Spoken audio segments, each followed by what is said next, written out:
네, 이노베이션 아카데미 이민석 학장님의 4차 산업혁명 시대 인재 양성을 주제로 한 강연 잘 들었습니다. 그렇습니다. 예. 근데요, 학장님, 4차 산업혁명 이야기는 몇 년 전부터 굉장히 많이 들었거든요. 책도 많이 나와 있고. 근데 그냥 아주 쉽게, 정말 쉽게요. 한마디로 좀 정의랄까요? 좀 뜻을 말씀을 해 주시죠. 4차 산업혁명은 이전의 산업혁명과 달리 네. 인공지능에 의한 사람과 직접적인 혁명이라고 생각하시면 됩니다. 맞나요? 사람이 생각하고 어떤 규칙에 의해서 움직이는 것들을 네. 지금은 이제 AI가 대체하기 시작했거든요. 네. 근데 이제 아직은 인공지능이 사람이 하고 있는 일을 대체하기 시작했는데 뭐 감정을 가진다거나 네. 어떤 의식이 있다거나 이 수준은 아직은 아니고요. 사람을 도와주는 역할을 지금은 하고 있죠. 네, 앞으로는 감정적인 교류도 있지 않을까 저는 그냥 막연하게 그렇게 생각을 좀 해보게 되거든요. 저는 사실 이제 그 감정이 들어가 있고 의식이 있는 로봇을 별로 좋아하진 않는데요. 저도 그래요. 어느 정도까지는 되지 않을까라는 그 막연한 예측은 가능한 것 같습니다. 네, 이노베이션 아카데미가 정부에서 설립한 예. 그런 교육기관이죠. 맞습니다. 예, 어떻게 이 아카데미를 설립을 하게 됐고 학장님께서는 또 어떻게 이렇게 참여를 하게 되셨는지요? 지금은 소프트웨어 개발자가 절대적으로 부족하거든요. 그러니까 모든 산업에 소프트웨어가 중요한 역할을 하고 있기 때문에 소프트웨어 개발을 할 수 있는 개발자들이 워낙 부족했고요. 네. 대학교들에서 지금 소프트웨어 개발자가 많이 양성되고 있지만 그 숫자가 절대적으로 모자라기 때문에 정부가 큰 규모로 네. 소프트웨어 개발자를 양성할 필요성을 계속 느끼고 있었던 것 같아요. 네. 그래서 과학기술정보통신부에서 이노베이션 아카데미를 만들었고요. 한 해 500명씩 개발자를 양성하자라는 목표를 가지고 있습니다. 네. 그래서 이제 만들었고, 저는 이전에 이제 대학에 교수로 있으면서 소프트웨어 개발자를 어떻게 양성할 수 있을까, 잘 할 수 있을까에 대한 고민이 많이 있었거든요. 그래서 여기를 맡게 된 것 같습니다. 네, 그렇군요. 인공지능과 거기에 맞는 소프트웨어 인재를 양성하는 일을 지금 활발히 하고 계신데 요즘 뭐 대학은 물론이고 뭐 중고등학교, 네. 뭐 심지어는 초등학교에서도 코딩 교육을 하더라고요. 네, 맞습니다. 그러니까 4차 산업혁명과 코딩 교육은 아주 밀접한 관련이 있는 거죠. 왜냐면은 4차 산업혁명 시대에는 이제 소프트웨어나 인공지능이 사람을 돕는 역할을 해야 되잖아요. 네. 그러니까 이제 사람이 할 때 일을 더 편하게 하고 일을 더 잘하려면은 소프트웨어 인공지능의 도움이 있으면은 내 일이 줄어들게 되는 거죠. 네. 그래서 어떤 직업을 갖든지 소프트웨어를 이용할 줄 알면은 편해지고요. 그다음에 인공지능이 어떤 일을 할 수 있을지 어디까지 할 수 있는지를 알면은 그거를 이용해서 나는 더 창의적이고 좋은 일을 할 수 있게 되는 거죠. 네. 그러니까 이노베이션 아카데미 교육과정은 현재 학교 교육하고는 어떤 점이 다른가요?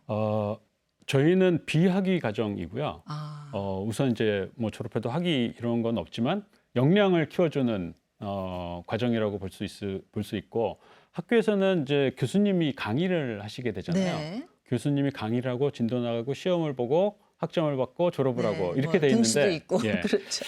저희는 이제 교수님 강의가 없어요. 강의는 교수님. 완전히 없습니다. 그럼 누가 가르치죠? 학생들끼리 서로 가르칩니다. 서로가? 예. 그러니까 우리한테는 지금은 이제 검색 엔진이라는 게 있잖아요. 네. 그러니까 우리가 볼 수 있는 많은 정보는 인터넷에 있고 그다음에 인터넷에는 누구보다도 잘 가르치는 동영상이 많이 있습니다. 네. 그래서 학생들이 문제를 보고 그 문제를 해결하기 위해서 뭘 배워야 될지를 서로 토론을 하고 그다음에 그걸 가지고 인터넷을 검색을 하고 동영상을 보면서 스스로 배우게 되고 그 배운 결과를 서로 평가를 또 해줍니다. 네. 그래서 동료 학습, 동료 평가라는 방식으로 하게 돼요. 그게 가장 다른 점이네요. 그렇죠. 네. 스스로 그러니까 같이 협력해서 예. 답을 찾아나가는 그 과정을 중시 여기는 예. 그런 어떤 아카데미군요. 그러니까 이제 처음에는 우리가 학교에서 공부하던 거랑 다르기 때문에 배우는 방법을 배우는 시간이 상당히 많이 들죠. 익숙하지 않은 방법으로. 방법을 예. 배우는. 근데 그 배우는 방법을 배우는 게 어차피 이제 소프트웨어나 인공지능이나 이쪽 그 새로운 기술이 많이 나오는 영역으로 가면은 네. 어차피 내가 학교에서 배운 거랑 다른 거를 쓰게 되거든요. 그러면 새로운 기술을 계속 배워야 되는 필요성이 생기죠. 네. 그래서 이 동료학습, 동료평가 이런 방식이 실제 현장에서도 네. 많은 도움이 됩니다. 아, 그래요? 학생들이 잘 따라하고 뭐 이렇게 잘 적응을 합니까? 그래서 이제 저희 선발 과정이 복잡한데요. 네. 선발 과정의 첫 번째 한 달이 선발 과정이거든요. 그 한 달 선발 과정에서 잘하는 친구들은 계속 잘할 가능성이 높은 거죠. 그리고 첫 번째 한 달을 겪고 나서 본인이 이제 시험도 보니까 성적은 좋았지만 이 방식은 나한테 진짜 안 맞는 사람도 있거든요. 네. 그런 사람들은 이제 거기서 그만둘 수도 있는 거죠. 그래서 선발 과정이라는 게 저희가 학생을 선발하기도 하지만 학생이 저희를 선발하는 것도 있는 거거든요. 네. 그러니까 서로 이제 이게 잘 맞는 방식으로 공부할 수 있는 친구들만 남아서 본 과정, 긴 시간 동안 이제 어려운 걸 하게 되는 거죠. 네. 뭐 학위는 없다고 말씀하셨지만 그 과정이 몇 년이라고 하셨죠? 2년 과정으로 돼 2년. 있습니다. 2년 과정을 이제 다 겪고 나면은 뭐랄까 여기저기서 이렇게 오라는 데가 많을 것 같아요. 소위. 어, 굉장한 인재가 되는 거잖아요. 당연합니다. 그러니까 지금 저희가 이제 1년 가장 많이 있었던 친구들이 1년 있었는데요. 네. 이미 이제 취업한 친구들을 보면은 우리가 이름 아는 큰 회사들, 소프트웨어 회사들 또 뭐 전자회사 이런 데 많이 갔고요. 네. 그다음에 워낙 소프트웨어 개발자가 작은 회사든 큰 회사든 또 전통적인 이제 그 제조업들 있잖아요. 네, 이쪽도 다 소프트웨어 개발자가 필요하거든요. 왜냐하면은 이전에 회사가 운영되던 방식이 다 소프트웨어 인공지능으로 바뀌고 있고 네. 제조업들도 다 마찬가지고요. 그래서 소프트웨어 개발자가 영원히 많이 필요합니다. 네. 그러니까 지금 가장 촉망받는 직업이라고 생각하면은 저는 당연히 소프트웨어 개발자를 뽑고 싶습니다. 네. 워낙 수요가 많고요. 그러니까 우리나라는 뭐 이미 IT 예. 강국이잖아요. 그렇죠. 그리고 뭐 또 뛰어난 인재들도 굉장히 많은데 앞으로도 계속 그렇게 새로운 인재들이 쭉 필요한 건가요? 그렇죠. 왜냐면은 소프트웨어가 지금은 모든 제품 서비스의 핵심에 있거든요. 네. 그리고 대안이 없는 것 같아요. 아, 놀랍게도. 네.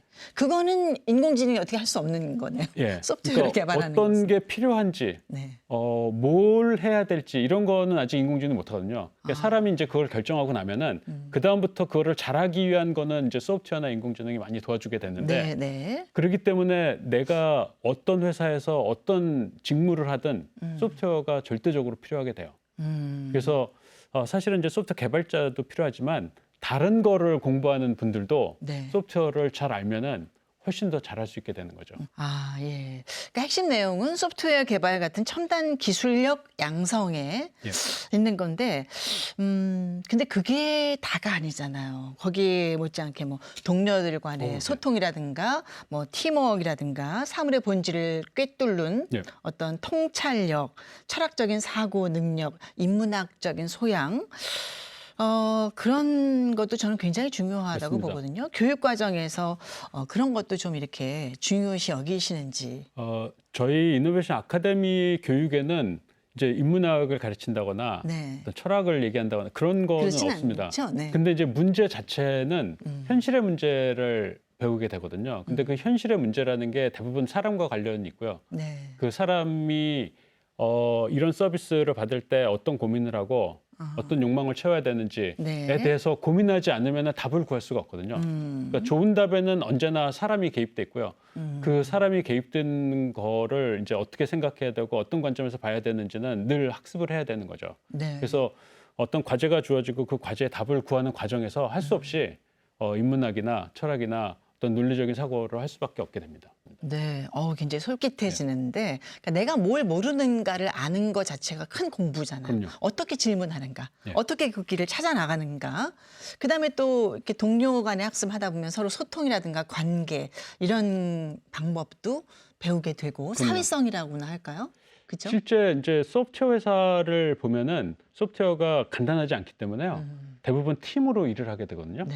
그러니까 팀으로 지금은 소프트웨어 팀이 지금 코로나 상황에서는 각자 집에서 그냥 일할 수도 있고 네, 네. 모여서 일할 수도 있는데 협력을 하지 않으면 안 됩니다. 그 일을 당연히 분담을 하고 서로 소통을 해야지 서로 네. 만나는 접점에 어떤 일이 벌어지는지를 확실하게 할 수 있으니까요. 네, 네. 그래서 소통을 하는 방식, 협업을 하는 방식을 이 교육 과정에서 자연스럽게 배우게 됩니다. 네. 어떤 인간성 상실을 염려했는데 오히려 협력을 배울 수 있는 그럼요. 그런 과정이네요. 예. 네. 매력 있습니다. 예. 네, 아카데미를 수료한 학생들의 이제 진로 이게 가장 이제 현실적인 문제인데 뭐 취업을 하는 경우도 있고 뭐 창업을 하는 네. 청년들도 있을 것 같은데 그 어떤 그 비율이 어떻게 됩니까?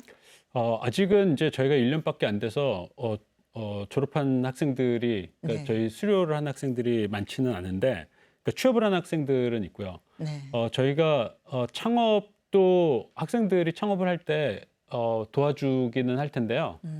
일단 학생들을 원하는 회사들이 너무나 많아요. 그래서 이제 아마 상당히 많은 학생들은 취업을 하게 될 것 같고 창업을 하게 되는 경우는 저희가 이제 창업을 지원하는 기관은 아니거든요. 네.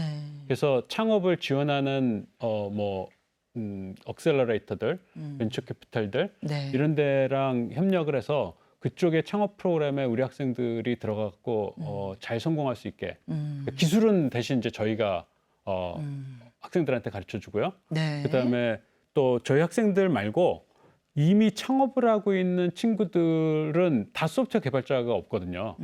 다 소프트웨어 개발자를 필요로 하고 인공지능 기술을 필요로 하고 해서 그 이미 창업을 해 있는 그룹들한테 우리 학생들이 조인을 해서 같이 창업을 성공시킬 수 있게 네. 도와주는 일을 할 예정입니다. 네, 그렇군요.